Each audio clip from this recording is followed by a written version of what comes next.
Tariff का असर कई सेक्टर पर, खतरे में हैं जॉब्स। निर्यातकों ने कहा कि कर्ज के ब्याज पर छूट समेत एमएसएमई को सपोर्ट देने के लिए जल्द कदम उठाए सरकार। भारत अमेरिका ट्रेड वार ने नए मोड़ ले लिए हैं। टैरिफ की वजह से 48 अरब डॉलर से अधिक का निर्यात खतरे में है। टेक्सटाइल, लेदर, जेम्स, ज्वेलरी से लेकर सी फूड तक हर सेक्टर पर भारी मार पड़ेगी और लाखों नौकरियों पर संकट मंडरा रहा है। निर्यातक सरकार से ब्याज पर राहत और एमएसएमई सपोर्ट की मांग कर रहे हैं। सवाल है, क्या भारत इस झटके को अवसर में बदल पाएगा? क्या नया बाजार खोज पाएगा? जानिए एक एक बात। रूस से तेल खरीदना बंद करने की चेतावनी को दरकिनार करने के चलते अमेरिका ने भारत पर 25% आयात शुल्क थोपा है। उससे भारतीय निर्यात पर बड़ा असर पड़ सकता है।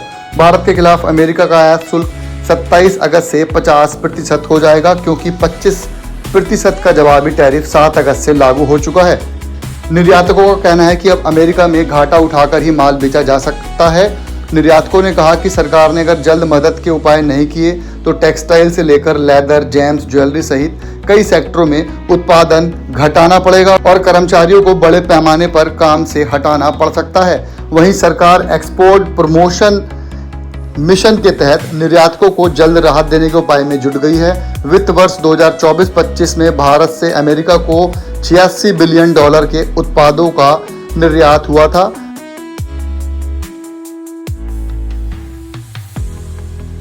निर्यातकों के संगठन FIEO के प्रेसिडेंट SD रलन ने कहा है कि 50% टैरिफ से करीब 55% एक्सपोर्ट पर बहुत बुरा असर पड़ सकता है। चीन, वियतनाम, कंबोडिया, फिलीपींस, एशियाई देशों की चीज़ों के मुकाबले भारतीय माल अमेरिका में 30 से 35% महंगा हो जाएगा। अब बड़ा सवाल यही है कि निर्यातक सरकार से ब्याज पर राहत और एमएसएमई सपोर्ट की मांग तो कर रहे हैं। सवाल ये है, क्या भारत इस झटके को अवसर में बदल पाएगा? क्या नए बाजार खोज पाएगा?